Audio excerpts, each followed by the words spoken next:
students, how are you? I hope you are fine and enjoying the videos.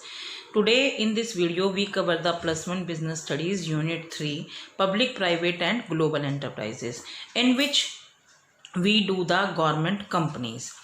तो बेटा पिछली videos में मैंने आप लोगों को 3 फॉर्म ऑफ पब्लिक एंटरप्राइजेस बताई थी। पहली थी हमारी डिपार्टमेंटल अंडरटेकिंग, सेकंड थी आपकी statutory corporation and now the third is government companies. तो गवर्नमेंट कंपनी होता क्या है? A government company is establish under the companies act 2013 and is registered and governed by the provision of the act. बेटे पहले जो भी companies बनती थी वो 1956 एक्ट के थ्रू। अब आप पूछेंगे कि ये एक्ट क्या होते हैं? एक्ट बेटे उस चीज़ को चलाने के लिए कुछ नियम होते हैं जो कि इन एक्ट में बताए जाते हैं कि अगर आपने कोई कंपनी बनानी है तो उसके अनुसार ये चीज़ें ये रूल रेगुलेशन आपको फॉलो करने हैं। तो ये 2013 एक्ट के अकॉर्डिंग रजिस्टर्ड की जाती हैं। तो और गवर्नमेंट कंपनी में be formed as private limited company और अ पब्लिक लिमिटेड कंपनी। यहाँ पर प्राइवेट और पब्लिक इसलिए यूज़ किया है कि ये जो प्राइवेट सेक्टर है प्राइवेट लिमिटेड वर्ड के साथ एफिशिएंटली ये काम कर सके और पार्टनरशिप में काम कर सके। These are establish for purely business purposes. Business purpose का मतलब for earning the profit and in true spirit, मतलब सही भावना में, फेयर फीलिंग में compete with companies in the private sector. आपको प्राइवेट सेक्टर का तो पता ही है बेटे कि वो एफिशिएंटली काम करते हैं और प्रॉफिट को अर्न करते हैं। तो उन कंपनीज को, उस सेक्टर को कम्पीट करने के लिए ये कंपनीज खोली जाती हैं और यहाँ पर इनका बिजनेस का जो पर्पस है वो for earning profit. Her profit का यही, बिजनेस का यही मतलब होता है। तो यहाँ पर अब हम बात करेंगे कि कंपनीज होती क्या है। Definition according to section 245 of the Companies Act 2013, a government company means any company in which not less than 51%, यानी कि 50% से ऊपर चाहे एक भी हो, of the paid up capital, जितनी उसमें कैपिटल लगाई है, is held by the central government, पहले सेंट्रल गवर्नमेंट हो गई या फिर कोई स्टेट गवर्नमेंट हो या फिर पार्टली सेंट्रल गवर्नमेंट हो और पार्टली वन और मोर स्टेट गवर्नमेंट हो, तब भी वो गवर्नमेंट आएगी। एंड इंक्लूड अ कंपनी, और साथ में विच इज़ अ सब्सिडरी, यानी कि कोई गवर्नमेंट का ही कंपनी हो। सब्सिडरी मीन्स उससे छोटी हो। Of a government company is known as government company. यहाँ तक क्लियर हो गया? मतलब उसमें गवर्नमेंट का इंटरफेयर रहेगा ही रहेगा। The share of the company are purchase in the name of president of India.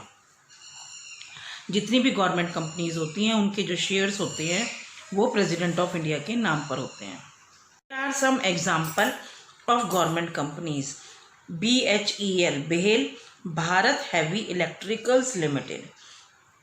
Cell SAIL steel authority of India limited. बेटे ये जो लिमिटेड है ये आपने गवर्नमेंट मेनली, ये देखो भारत, इंडिया, इस तरह से हैं। Madras refineries limited, Hindustan antibiotic limited. Limited word तो लगेगा ही लगेगा, चाहे वो गवर्नमेंट कंपनी हो चाहे वो प्राइवेट कंपनी हो। प्राइवेट के साथ मेनली हम प्राइवेट लिमिटेड लगाते हैं, लेकिन यहाँ पर लिमिटेड पब्लिक कंपनी के साथ। Maruti Udyog limited, Hindustan machine tool, Hindustan steel limited etcetera.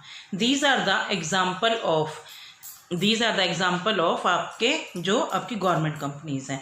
आपने ध्यान रखना है गवर्नमेंट कंपनीज वो कंपनीज होती हैं जिसमें 51% या उससे ज़्यादा पेड अप कैपिटल गवर्नमेंट के द्वारा, चाहे वो सेंट्रल गवर्नमेंट हो चाहे वो स्टेट गवर्नमेंट हो, चाहे सेंट्रल और स्टेट दोनों हो, चाहे कोई गवर्नमेंट की कंपनी ही क्यों ना हो। I hope you understand. If you like the video please subscribe the channel and right in the comment box the features, merits and limitation of government companies. तो सबसे पहले बेटे formation, like the companies of private sector. जैसे private sector की companies होती हैं उसी तरह से ये फॉर्म्ड की जाती हैं according to the companies act 1956। लेकिन अब 1956 नहीं है, फॉर्मेशन होगी 2013 एक्ट। क्लियर? नेक्स्ट है आपकी ऑनरशिप। ऑनरशिप मैंने आपको बताई है कि जो पेड अप कैपिटल है उसकी 51% should be the name of central government और स्टेट गवर्नमेंट और पार्टी सेंटर और स्टेट और उसकी सब्सिडरी कंपनी हो। Third, management.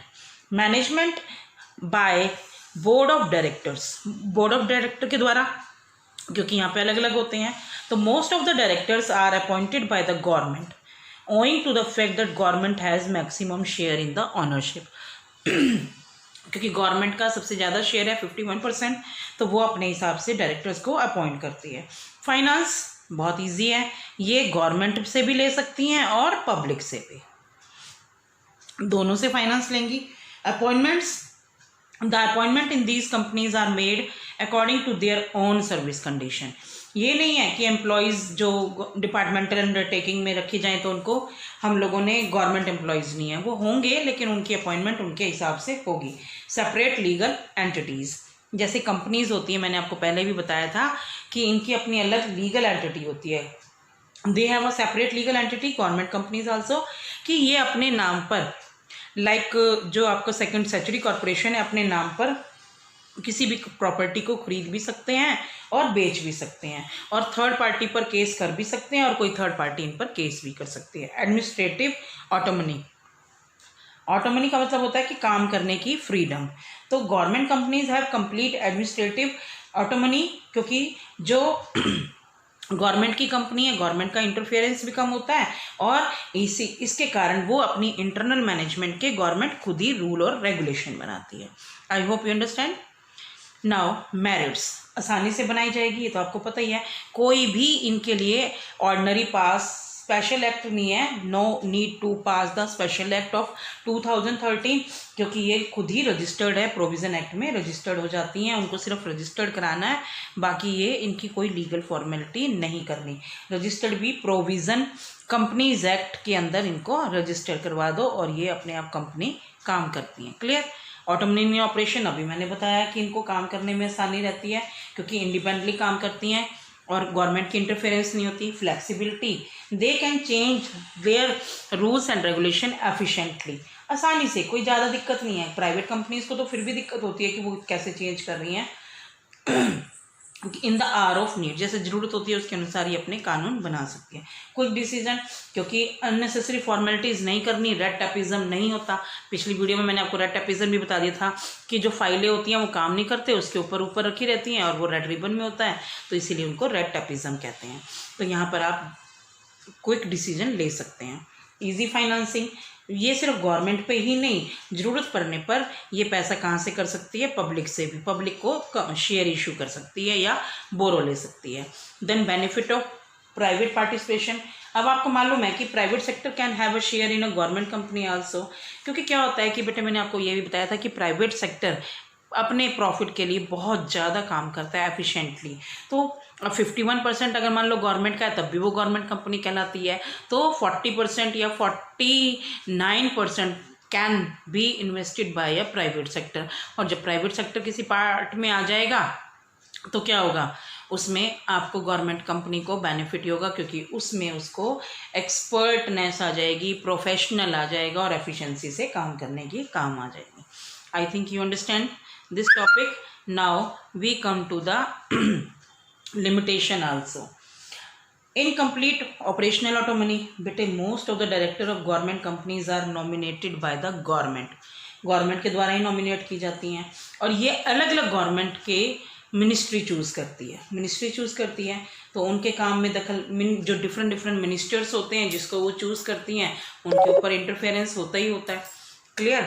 इंटरफेरेंस होता है तो वो काम करने नहीं देते, वो अपने बेनिफिट के लिए काम करते हैं, तो इसीलिए इनकम्प्लीट इंटरफेरेंस ऑपरेशनल ऑटोनॉमी होती है।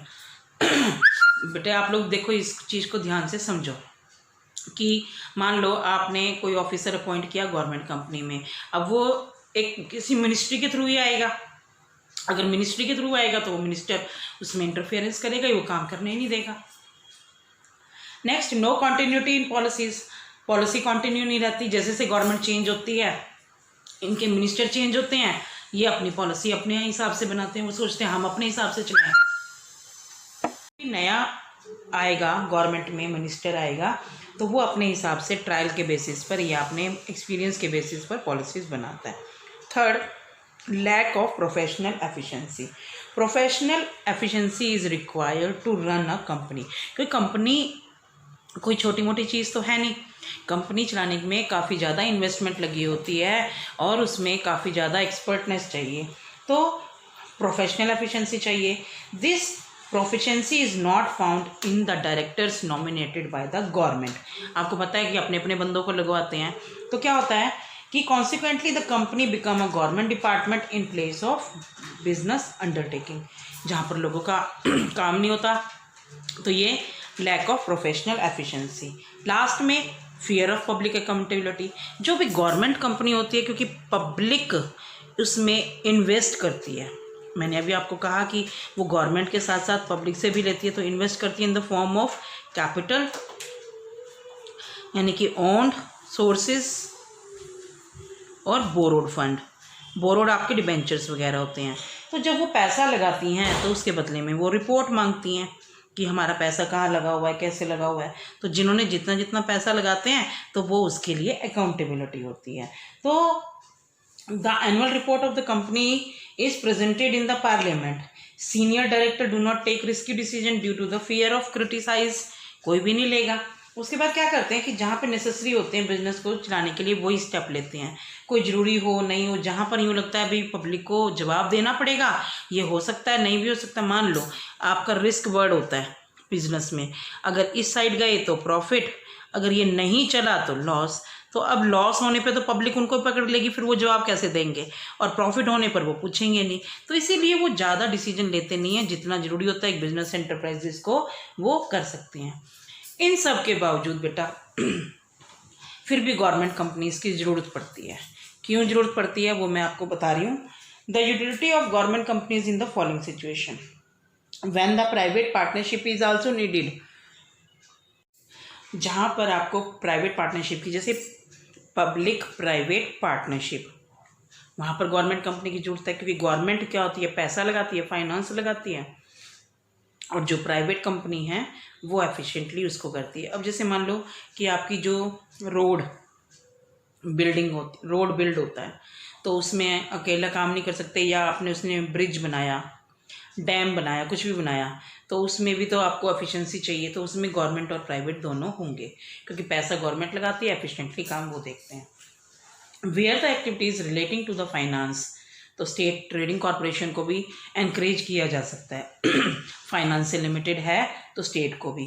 और जहाँ पर where the interest of various parties is in danger was in case when government purchased most of the share of the स्वदेशी cotton mill for the welfare of employees, the seller and the public।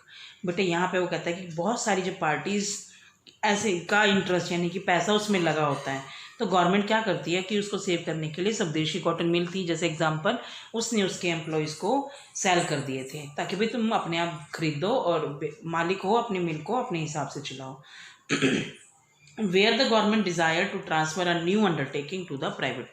अब जैसे मान लो जो आज हमारे देश की condition है उसमें मैक्सिमम प्राइवेटाइजेशन आ रही है हर चीज़ें। पहले जैसे हमारे पास 17 सेक्टर थे पब्लिक के, फिर 8 सेक्टर हो गए, फिर 3 हुए, अब 2 रह गए। और अब जो रेलवे है, मेन रेलवे है, वो भी गवर्नमेंट सोच रही है उसको प्राइवेटाइजेशन या प्राइवेट सेक्टर को बीच में इंक्लूड करने की। क्यों? क्योंकि उसकी एफिशिएंसी को देखते हुए। Now this is about all the third chapter. You have to do the question difference between departmental undertaking, public corporation यानी कि स्टैट्यूटरी कॉरपोरेशन, और तीसरा आपका गवर्नमेंट कंपनी। एक तो इन तीनों में डिफरेंस लिखना है। एक क्वेश्चन आप लोगों ने difference between public and private sector, आप खुद बनाएंगे इन क्वेश्चंस को और इसके नोट्स बनाएंगे। अगर आप लोगों को ये वीडियो पसंद आ रही हो तो please subscribe and for my notification and press bell icon for new notification.